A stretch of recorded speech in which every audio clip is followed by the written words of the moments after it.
Jasraj ফিল্মসের spy ইউনিভার্সের বহুল প্রতীক্ষিত সিনেমা আলফা মুক্তির আগেই যেন আলোচনার ঝড় তুলেছে সিনেমাটি।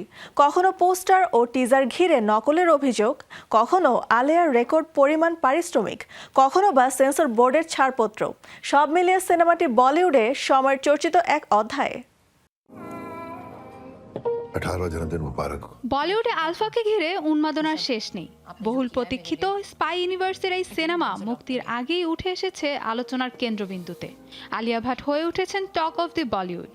মুক্তির আগেই একের পর এক বিতর্ক, যেন সিনেমাটির নতুন সঙ্গী। 3418 मैं समझी नहीं बाबा, वहाँ करना क्या है? वही টিজার প্রকাশের পর সামাজিক যোগাযোগ মাধ্যমে অনেক দর্শক দাবি করেন এর কয়েকটি দৃশ্য 1990 সালের ফরাসি চলচ্চিত্র লা ফেমা নিকিতার সঙ্গে মিল রয়েছে।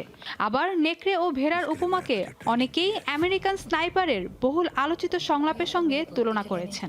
अपनी 18वीं सालगिरह पे तू अपना पहला मिशन करने जा रही है। যদিও সিনেমায় আলিয়ার অ্যাকশন চরিত্র নিয়ে নেটিজনদের মধ্যে চলছে নানা বিতর্ক, অনেকেই মনে করছেন এমন শক্তিশালী স্পাই চরিত্র তিনি কতটা মানিয়ে নিতে পারবেন সেটাই এখন বড় প্রশ্ন। তবে সমালোচনার মাঝেও নির্মাতাদের আস্থা কমেনি, বরং বিশাল বাজেটের এই সিনেমার মূল ভরসাই আলিয়া।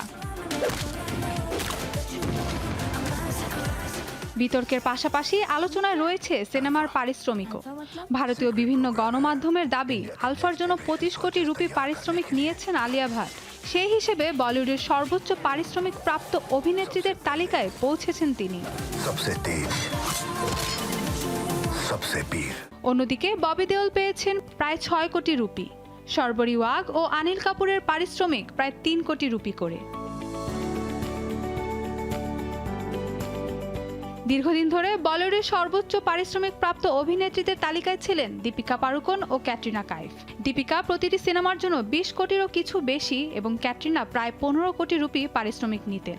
সেই হিসেবে আলফার 25 কোটি রুপির চুক্তি আলিয়াকে পৌঁছে দিয়েছে নতুন উচ্চতায়। सीता आज लंका खुद जलाने आई। এত সব আলোচনা সমালোচনার মাঝে সুখবর হচ্ছে, সম্প্রতি ভারতের central board of film certification সিনেমাটিকে US 16+ সনদ দিয়েছেন। অর্থাৎ 16 বছরের কম বয়সীরা অভিভাবকের সঙ্গে সিনেমাটি দেখতে পারবে। একই সঙ্গে জানা গেছে সিনেমাটির দৈর্ঘ্য 2 ঘন্টা 20 মিনিট 48 সেকেন্ড। সব মিলিয়ে মুক্তির আগেই আলফাকে ঘিরে তৈরি হয়েছে প্রশংসা, বিতর্ক, কৌতূহল আর প্রত্যাশার পারদ। এখন দেখার অপেক্ষা প্রেক্ষাগৃহে মুক্তির পর এই আলোচনা বক্স অফিসের সাফল্যের রূপ নেয় কিনা। Mahbuba Mustarin, showbiz tonight. शुरू करो अग्नि परीक्षा।